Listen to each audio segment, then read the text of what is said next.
नमस्कार, मी विजया क्रिएशन्समध्ये आपलं सर्वांचं स्वागत आहे.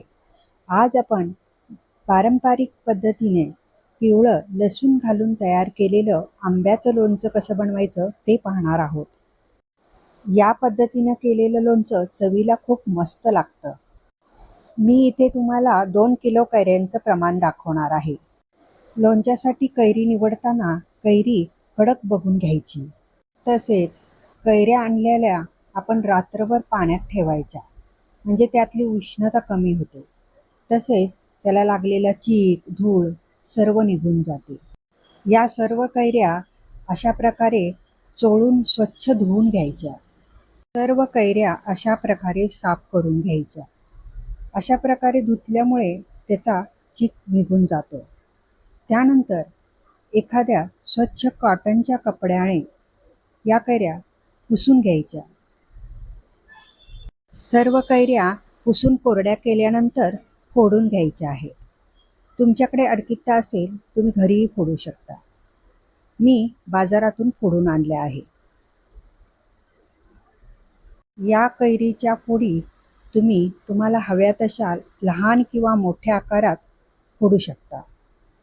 कैरीची कोय कठीण असल्यामुळे मोठ्या अडकित्याने फोडले तर व्यवस्थित फोडली जाते.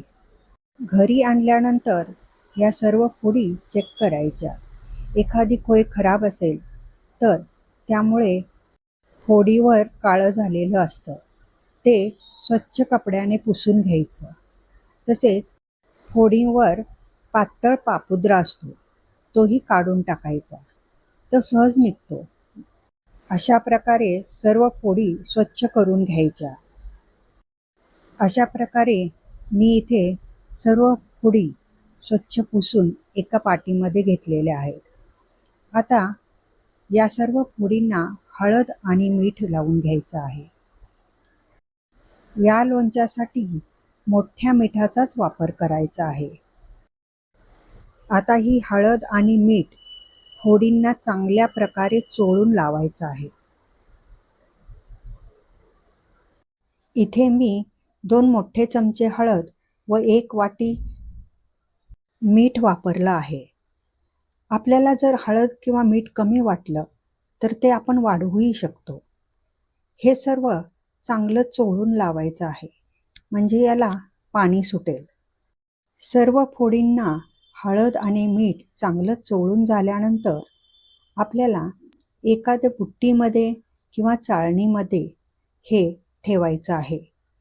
हे आपल्याला रात्रभर ठेवायचं आहे, म्हणजे यातील सर्व पाणी निघून जाते. मी इथे सर्व फोडी बुट्टीमध्ये ठेवल्या आहेत आणि खाली पाटी ठेवली आहे, म्हणजे रात्रभर जे पाणी निथळते ते पूर्ण खाली पाटीमध्ये साठलं जाईल. अशा प्रकारे बुट्टी नितळत ठेवायची. त्यावर एखादा कपडा किंवा दुसरी एखादी बुट्टी झाकून ठेवायची. दुसऱ्या दिवशी सकाळी अशा प्रकारे बुट्टी उचलून घ्यायची व खाली पाटीमध्ये असं निथळलेलं पाणी साठलेलं असतं, हे पाणी फेकून द्यायचं आहे. आता निथळून घेतलेल्या फोडी एका स्वच्छ कॉटनच्या कपड्यावर पसरून ठेवायच्या आहेत. आपल्याला 1 ते 2 तास अशा फोडी पसरून ठेवायच्या. लगेचच लोणचं घालायचं नाही, नाहीतर खराब होतं. 1-2 तास असं सावलीला सुकवल्यानंतर मग लोणचं घालायला सुरुवात करायची आहे. अशा प्रकारे फोडी सुकवत ठेवलेल्या असताना सुद्धा आपल्याला फोडी चेक करायच्या आहेत. एखाद्या फोडींना पुन्हा पापुद्रा राहिला असेल तर तो काढून टाकायचा आहे. सर्व फोडी अशा चेक करून घ्यायच्या.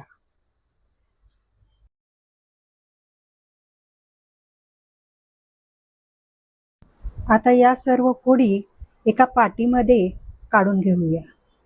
त्यानंतर याला आता आपण मसाला लावून घ्यायचा आहे. इथे मी तुम्हाला 2 किलोच्या कैऱ्यांसाठी लागणारा मसाल्याचं प्रमाण सांगितलेलं आहे. त्याप्रमाणे परफेक्ट मसाला तयार होतो. इथे मी मोहरी 1 वाटी, मेथी आणि जिरे अर्धी वाटी, खडे हिंग 25 ग्रॅमपर्यंत घेतला तर चालेल, मीठ अर्धा किलो, लसूण 1 वाटी हे प्रमाण घेतलेले आहे. मसाला तयार करताना प्रथम मेथी हलकीशी भाजून घ्यायची आहे, जास्त लाल होऊन द्यायची नाही. मेथी भाजल्यानंतर मोहरीची डाळ हलकी भाजून घ्यायची आहे. इथे मी दुकानातील मोहरीची डाळ वापरली आहे. तुम्ही घरी करणार असाल तर मोहरी हलकी भाजून घ्या व जाडसर वाटून घेतली तरी चालेल. आता गरम केलेल्या मेथ्या जाडसर वाटून घेतलेल्या आहेत. यामध्ये आता आपण मोहरीची डाळ मिक्स करून घेऊया. मेथी, मोहरीची डाळ आणि जिरे यांचं मिश्रण तयार करूया. जिरे इथे मी कच्चेच वापरलेले आहेत. हे सर्व मिश्रण आता आपण मिक्स करून घेऊया. मोहरी डाळ, जाडसर वाटलेली मेथी व जिरे हे सर्व मिक्स करून घेऊया. आता आपलं हे लोणच्याचा मसाला तयार झालेला आहे. इथे आपण 2 किलो लोणच्याच्या कैरीसाठी अर्धा किलो मीठ आणि पाव किलो तेलाचा वापर करणार आहोत. कमीत कमी तेलामध्ये हे लोणचं तयार होतं. त्यानंतर एका पातेल्यामध्ये पाव किलो तेल घेतलेलं आहे. हे तेल आपल्याला चांगलं कडकडीत गरम करून घ्यायचं आहे.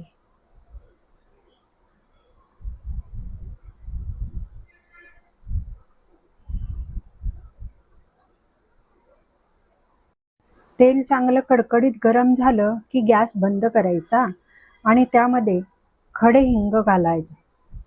हिंगाचे खडे असे फुगून वरती येतात. त्यानंतर थोडीशी हिंग पावडर ही आपल्याला ह्यामध्ये घालायची आहे व हे तेल थंड व्हायला ठेवायचं आहे. तेल पूर्णपणे थंड करून घ्यायचं आहे. आता आपण कैऱ्यांना मसाला लावून घेणार आहोत. मसाला लावताना पहिल्यांदा मोहरी, मेथ्या, जिरं यांचा आपण तयार केलेला मसाला टाकून घेऊया. त्यानंतर आपल्याला इथे मीठ टाकून घ्यायचं आहे. मीठ टाकल्यानंतर हळद घालून घ्यायची आहे. त्यानंतर 1 वाटी लसूण घालायचा आहे. लसूण हा अखंड वापरलेला आहे. आता हे सर्व मिश्रण चांगलं एकत्र करून घ्यायचं आहे. आता यावर आपण थंड झालेलं तेल टाकून घेऊया. तेल टाकताना हिंगाचे जे खडे होते ते बाजूला काढून घेऊया. आता हे तेल सर्व फोडीवर पसरून घालूया.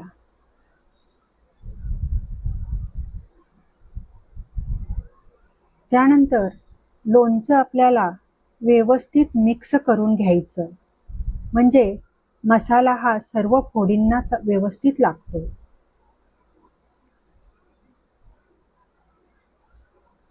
इथे आपण कमीत कमी तेलाचा वापर केला आहे, तरीही हे लोणचं वर्षभर चांगलं टिकतं.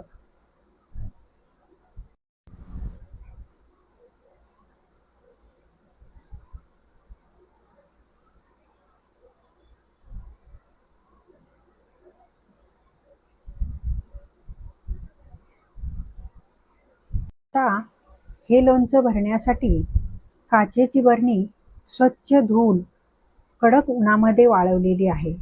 या बरणीत मसाला भरायचा व उरलेला मसाला व उरलेले तेल वरून घालायचे.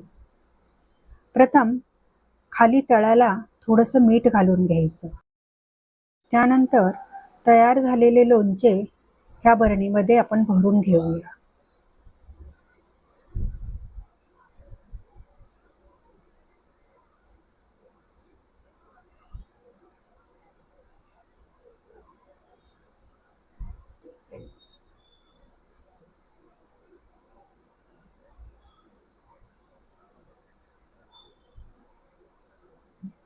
लोणचे भरताना किंवा काढताना हात स्वच्छ आणि कोरडा हवा, किंवा चमचाही घातला तुम्ही तरी तो स्वच्छ आणि कोरडा हवा.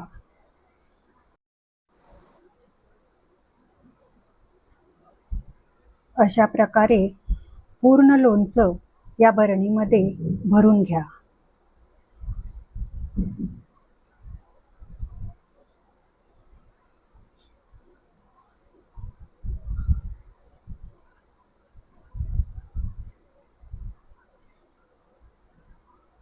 लोणचं पूर्ण भरून झाल्यावर यावरती राहिलेलं मीठ आपण पसरून घेऊया.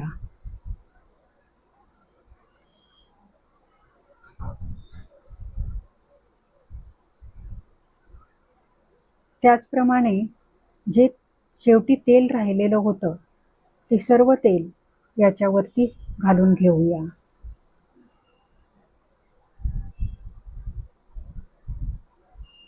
त्यानंतर यावरती तळलेले हिंगाचे खडे ठेवून घेऊया. म्हणजे लोणचं खराब होत नाही, लोणच्याला बुरशी लागत नाही, वर्षभर या लोणच्याला काही होत नाही. आता बरणीचे टोपण घट्ट लावून घेऊया. आता शेवटी बरणीच्या तोंडाला कॉटनचं कापड लावून घट्ट बांधून ठेवा. 3 ते 4 दिवसानंतर एकदा पुन्हा काढून पूर्ण लोणचं हलवून घ्या व पुन्हा होते तसे भरून ठेवा आणि वरती हिंगाचे खडे ठेवा. लोणचं काढताना हिंगाचे खडे बाजूला काढून घेतल्यानंतर पुन्हा हे खडे वर ठेवा. म्हणजे बुरशी लागत नाही, लोणचं खराब होत नाही. पुन्हा टोपण गच्च झाकून ठेवायचं, पॅक करायचं. अशा रीतीने आपलं गावरान पद्धतीचं कमी तेलातलं लसूण घातलेलं पिवळं लोणचं तयार झालेलं आहे. हे लोणचं चवीला खूपच छान लागतं. अशा पद्धतीचं सर्वांना आवडणारं हे लोणचं तुम्हीही नक्की करून बघा व तुमच्या घरातल्या सर्वांना आवडलं का हे मला कमेंटमध्ये नक्की सांगा. चॅनलवर नवीन असाल तर सबस्क्राईब करा, व्हिडिओला एक लाईक करा आणि शेअर करा. थँक्यू.